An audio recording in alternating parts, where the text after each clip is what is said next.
जय श्री श्याम। कैसे हो आप सभी?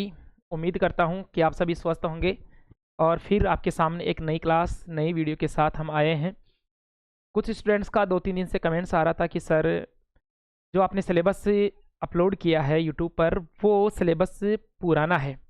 बात आपकी भी सही है, वो सिलेबस उन स्टूडेंट्स के लिए था और उन स्टूडेंट्स के लिए है जो अभी 5th सेमेस्टर में हैं और उनका फर्स्ट सेमेस्टर का पेपर बैक है केमिस्ट्री का। ओके, तो उन स्टूडेंट्स के लिए वही सिलेबस आएगा। ये जो सिलेबस है, ये सिलेबस अभी राजस्थान यूनिवर्सिटी ने नया जारी किया है, तो ये उन स्टूडेंट्स के लिए है जो अभी फर्स्ट सेमेस्टर में पहली बार ही केमिस्ट्री का पेपर देंगे। ठीक है, एक स्टूडेंट्स ने प्यारा सा कमेंट किया कि सर, पहले तो उसने कमेंट किया था एक दिन पहले, नाम तो क्या बताऊं मैं उसका, मैं क्यों नाम बताऊं उसका कि नहीं बता रहा। खैर, उसने कमेंट किया कि सर ये सिलेबस पुराना है और नया सिलेबस प्रोवाइड करवाइए।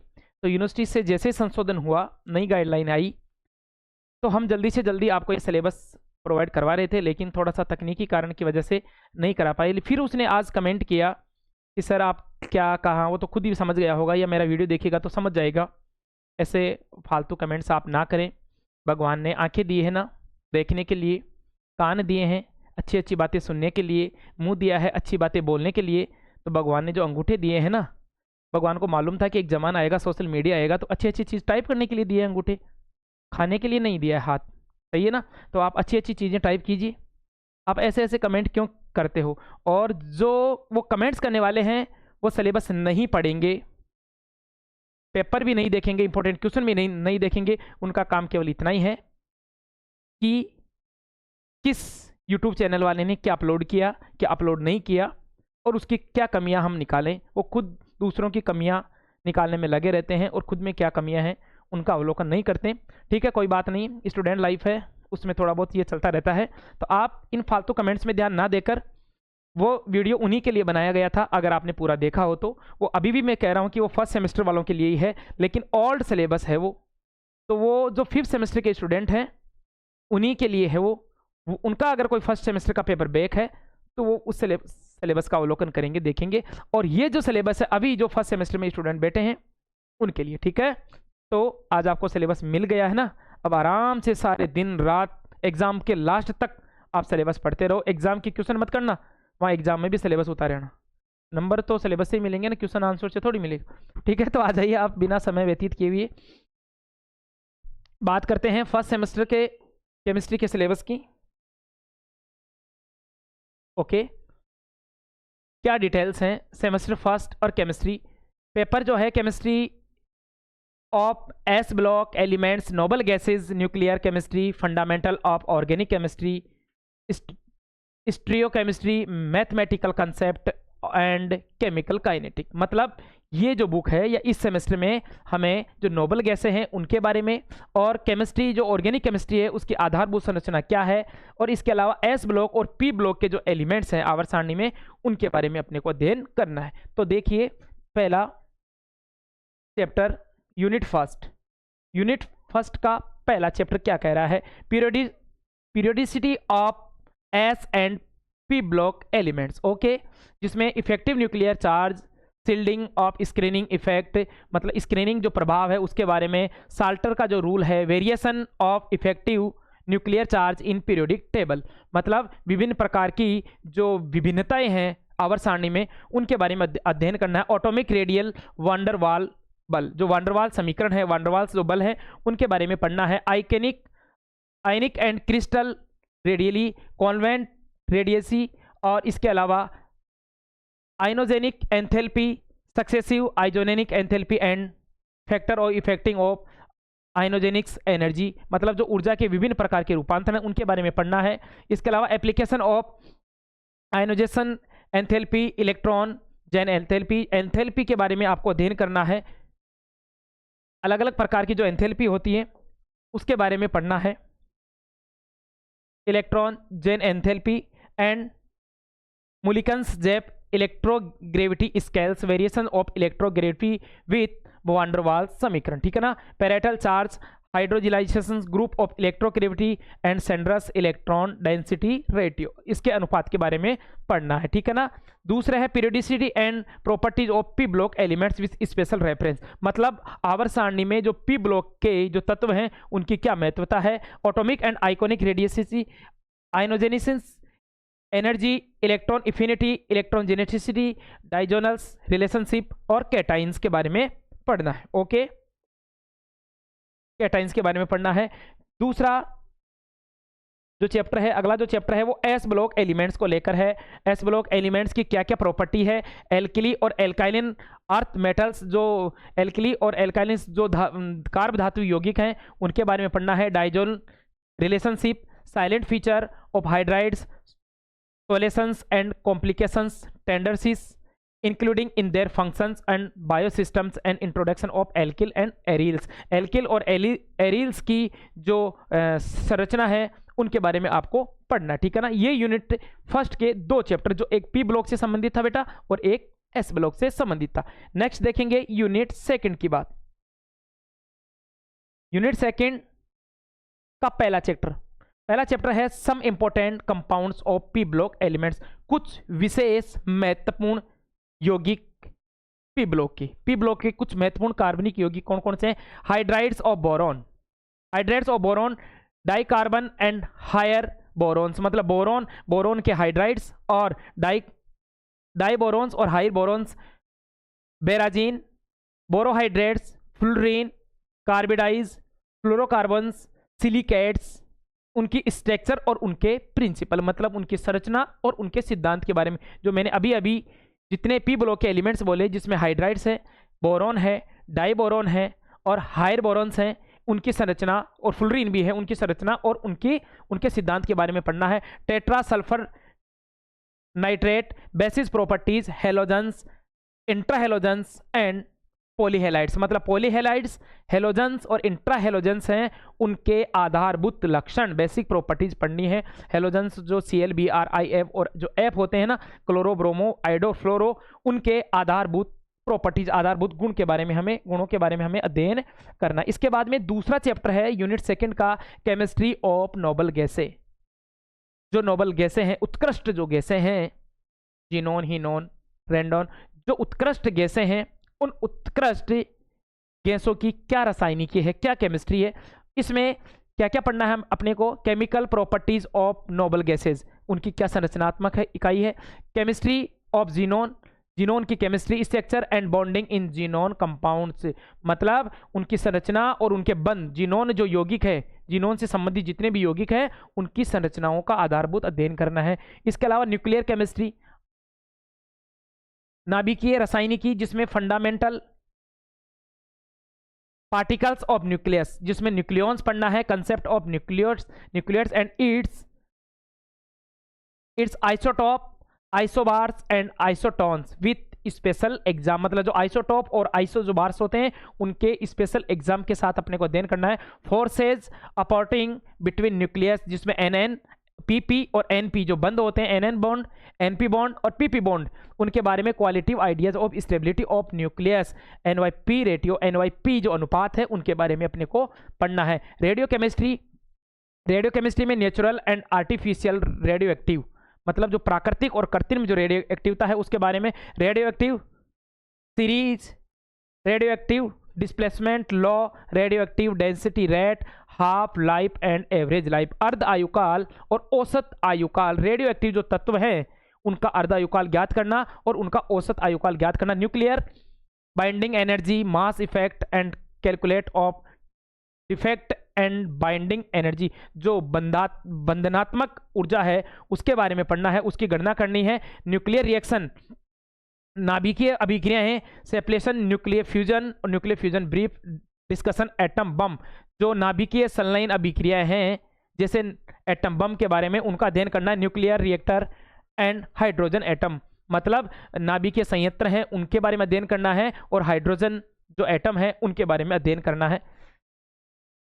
ये बात हो गई यूनिट 2 की। यूनिट 2 में 2 चैप्टर हमने देख लिए। यूनिट 3 में फंडामेंटल ऑफ ऑर्गेनिक केमिस्ट्री, मतलब कार्बनिक जो रसायन है उसकी आधारशिला क्या है, आधारभूत संरचना क्या है, जिसमें सबसे पहले पॉइंट दिया है ऑर्गेनिक कंपाउंड्स, मतलब विभिन्न प्रकार के कार्बनिक यौगिक, उनका क्लासिफिकेशन पढ़ना है। क्लासिफिकेशन एंड नोमेनक्लेचर मतलब वर्गीकरण और नामकरण, हाइब्रिडेशन से संकरण, आकार ऑफ मोलिक्यूल्स मतलब विभिन्न प्रकार के जो कार्बनिक यौगिक हैं उनके मध्य किस किस प्रकार का संकरण पाया जाता है, उनकी आकृति कैसी होती है, उन अणुओं की influence of hybridisation on bond properties मतलब उनके जो बंधनात्मक गुण होते हैं उनके बारे में पढ़ना है। Electronic displacement, inductive electronic resonance and mesomeric effect, hydro junctions and their applications मतलब विभिन्न प्रकार के जो रेजोनेंस अनुनाद है उन अनुनादों का वर्गीकरण यहाँ पर पढ़ना है। Dipole moment, organic acid bases, there are relative strength, homolytic and heterolytic bond fission with suitable exam. दोनों प्रकार के जो बॉन्ड होते हैं होमोलाइटिक और हेट्रोलाइटिक, उनका जो किस प्रकार से संयुग्मन होता है उनके बारे में पढ़ना है। कैरी एरल्स रू करली एरोस नियम के बारे में पढ़ना है। Formal charges, electrophiles and nucleophilic, nucleophilic and basicity मतलब विभिन्न प्रकार की नाभिक स्नेही और इलेक्ट्रॉन स्नेही योगात्मक जो अभिक्रियाएं हैं उनके बारे में पढ़ना है। उसके बारे में दूसरा जो चैप्टर है 3rd यूनिट का दूसरा चैप्टर है स्टीरियोकेमिस्ट्री, समावयवता, स्टीरियोकेमिस्ट्री ऑफ ऑर्गेनिक कंपाउंड्स विभिन्न प्रकार के जो कार्बनिक रसायन है या कार्बनिक यौगिक है उनकी स्टीरियोकेमिस्ट्री क्या है। कंसेप्ट ऑफ आइसोमेरिज्म समावयवता, types of isomerism, difference between configurations and conformations, flying wedge and Fischer projection of formula मतलब विभिन्न प्रकार की समावयवता हैं उनके सूत्र और उनको बनाने के नियम। ऑप्टिकल आइसोमर्स, प्रकाशिक समावयवता इसमें एलिमेंट्स ऑफ सिमेट्री उसकी सम्मिति के बारे में, molecules chirality, enantiomers, stereogenic centre, optical activity, properties and enantiomers, chiral and achiral molecules with the two of enantiomers of inversions relations and active मतलब विभिन्न प्रकार की जो प्रकाशिक समावयवता है उनके प्रकार, उनके गुणधर्मों के बारे में पढ़ना है। उसके बाद में आगे जियोमेट्रिक ज्यामितीय समावयवता,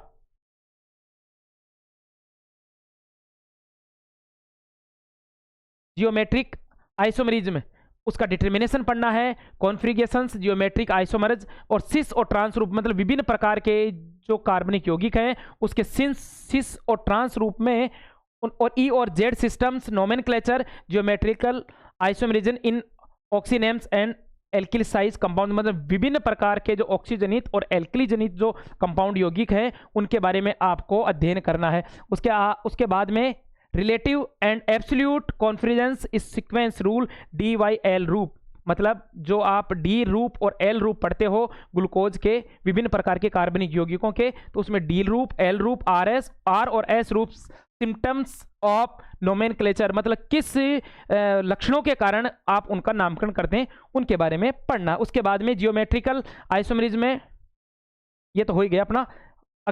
अगला टॉपिक है कन्फर्मेशंस आइसोमरिज्म जिसमें आपको उसका नाम, प्रोजेक्शन, सोवर्स, फॉर्मुलेशंस और commercial analysis of n butane और साइक्लोहेक्सेन के बारे में पढ़ना है। ओके, यूनिट 4th और लास्ट यूनिट मैथमेटिकल कंसेप्ट, आणविक संप्रत्यय के बारे में, logarithms, relations, curve, sketchings, linear, graphics and calculations of slopes के विभिन्न प्रकार के जो ग्राफ्स हैं उनके बारे में पढ़ना है। विभिन्न प्रकार की जो रिएक्शन जैसे KX, EX, XN और since and log x, maxima और मिनिमा जो पेटल्स होता है उनके बारे में पढ़ना है। डिफरेंशियल एंड एल्यूरर जो अवकलन समाकलन है उनके संबंध पढ़ने हैं। Integration of some useful relevant functions and formulations of combinations factors इनकी प्रोबेबिलिटी पढ़नी है। मैट्रिक्स पढ़ना है और डिटरमिनेंट्स मतलब इनके विभिन्न प्रकार के जो गुणधर्म हैं उनके बारे में पढ़ना है। उसके बारे में केमिकल काइनेटिक्स रासायनिक गतिकी, chemical kinetics and it's scope मतलब रासायनिक गतिकी और इसके क्या अनुप्रयोग है, क्या उपयोग है, क्या स्कोप है। Rate of reaction,